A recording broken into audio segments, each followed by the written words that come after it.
भुवन चारि दस भूधर भारी सुकृत मेद बरस सुखबारी रिद्धि सिद्धि संपत्ति नदी सुहाई उमगी अवधि अम्बुद कही आई मणिगण पुर नर नारी सुजाति असुचि अमोल सुंदर सब भांति कहीं न जाई कछु नगर विभूति जनुए तनई विरंचित करतूती सब विधि सब पुर लोग सुखारी रामचंद्र मुख चंदु निहारी मुदित मातु सब सखी सहेली फलित विलोकी मनोरथ बोली राम रूप गुणशील सुभाऊ प्रमुदित होई देखि सुनराऊ सबके उर अभिलाष यशु कहीं मनाई महेश आप अछत जुबराज पद रामहु देव नरेश बोलो सियावर रामचंद्र की जय। मित्रों, अब इसके आगे मैं अपना विषय आप लोगों के समक्ष रखती हूँ। मैं वंदन करती हूँ जनपद वाराणसी के जितने हमारे कार्यकर्ता उपस्थित हैं, वरिष्ठ सभी भाइयों का मैं स्वागत वंदन अभिनंदन करती हूँ। मंडल के टीम का अभिनंदन करती हूँ।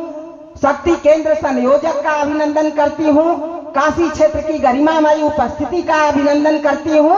और यहाँ जितने भी हमारे भाई हैं जिनका विद्यालय है उनका भी मैं स्वागत वंदन और अभिनंदन करती हूँ। मित्रों, आज हम केवल यहाँ एक प्रशिक्षण के लिए नहीं बैठे हैं।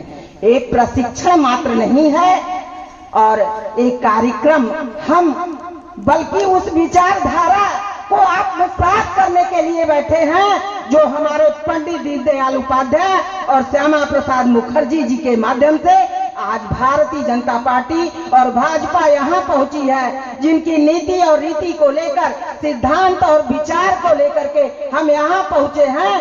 आज हम उसके लिए बैठे हैं। हम सब सौभाग्यवान हैं मित्रों। माननीय हमारे लोकप्रिय विधायक समय ज्यादा लिए बोले भी और उन्हीं के लिए मैं कहना चाहती हूँ कि आप लोगों को लड़ने के लिए कह रहे थे हमारे विधायक जी। बड़े ही सुंदर वक्तव्यों से आप लोगों को जो है संबोधित किए और उन्हीं के विचारों को मैं यहाँ रखती हूँ कि संग्राम जिंदगी है, संग्राम जिंदगी है, लड़ना हमें पड़ेगा।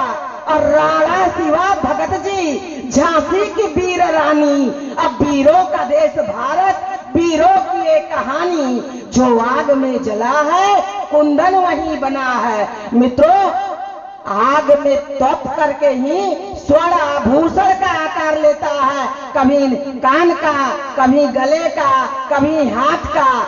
तब जाकर के स्वर्ण जब आग में जलता है तब आभूषण के रूप में अलंकृत होता है, हमारे शरीर का शोभा बनता है। तो आप भी जब तपेंगे, जब जलेंगे तो आपका भी स्वरूप वैसा ही होगा। मित्रों, आप किसी से कमजोर नहीं है। आप जैसा कार्यकर्ता हम किसी दल में देखते ही नहीं है। भारतीय जनता पार्टी का कार्यकर्ता बहुत ही संस्कारित होता है। हमारी कार्य पद्धति का मुख्य मतलब बताना चाहती हूँ, अपनाना। हमें क्या करना है? अपनाना और समझाना और लागू कराना। इन तीन मूल मंत्र के, इसको आप लोग नोट करिए। ये नोट करने का विषय है, क्योंकि कल आप भी बूथों पर जा करके अपने बूथों पे प्रशिक्षित करेंगे बूथ अध्यक्षों को, बूथ के पूरी टीम को। जैसे आज मुझे यहाँ कठिराव मंडल में बुलाया गया है, बहन सुनीता जी तो लगातार 20 मंडल में चरैवेती की तरह चल रही हैं। और हमने देखा कि हमारे जनपद वाराणसी के बहुत ही कुशल महामंत्री भाई जेपी दुबे जी मंच पे बैठे हुए भी एक एक कार्यकर्ताओं का चिंता कर रहे थे। मैं तो उनका भी वंदन और अभिनंदन करती हूँ, उनके चरणों में प्रणाम करती हूँ। धन्य है जेपी दुबे जी, उनकी पारखी निगाहें हर तरफ जा रही थी। भाजपा मात्र केवल एक संगठन नहीं है, बल्कि यह राष्ट्र निर्माण का मार्ग है। हम खाली एक संगठन के लिए काम नहीं करती, बल्कि हम एक नया राष्ट्र का निर्माण करते हैं। हमारी सोच राष्ट्र सर्वोपरि की है। हमारे जो है पंडित दीनदयाल उपाध्याय जी, श्यामा प्रसाद मुखर्जी जी और हमारे अटल जी की सोच थी कि राष्ट्र हमारा स्वस्थ हो, समृद्ध हो और राष्ट्र आगे बढ़े, राष्ट्र हमारा विश्व इसकी सोच, इसकी परिकल्पना उनके जीवन में थी और इसी को लेकर के माननीय देश के यशस्वी प्रधानमंत्री जो है लड़ रहे हैं। आज मित्रों कहने में मुझे हर्ष हो रहा है कि एक नहीं, दो नहीं, 18 देश हमारे प्रधानमंत्री जी को अपने देश की नागरिकता देने के लिए लालायित है। तो एक कोई साधारण व्यक्ति का पुरुषार्थ नहीं है, ये नरेंद्र मोदी ही कर सकते हैं। देखिए राज्य कई प्रकार का होता है, जैसे कभी राम राज्य था और कभी कृष्ण राज था। तो राम राज और कृष्ण राज, राम राज अटल जी का राज था और हमारे मोदी जी का राज कृष्ण राज की तरह है। चाहे जो भी करना पड़े मैं एकदम तटस्थ रहूंगा, पीछे नहीं हटूंगा। मित्रों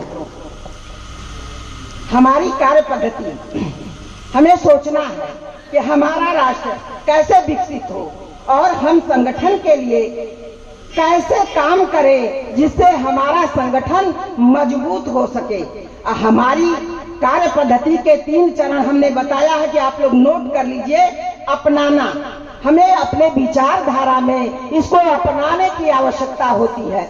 जब हम अपनाना मतलब मैं नहीं, जहां मैं का भाव आता है वहां चीजें बदल जाती हैं। अगर भाव हमारे अंदर हम का होगा तो चीजें अलग दिखेंगी, उसका स्वरूप अलग होगा। और समझाना का मतलब हो गया कि संगठन की आत्मा को जानना। समझाने का तत्व ये है कि हम संगठन के आत्मा को पहचानते हैं पूरी तरह से। संगठन हम सब की आत्मा बन चुका है, इसलिए हम लोग भारतीय जनता पार्टी के कुशल संगठनकर्ता के रूप में आज केसरिया टोपी लगाकर बैठे हैं। चारों तरफ केसरिया ही केसरिया दिखाई दे रहा है। मित्रों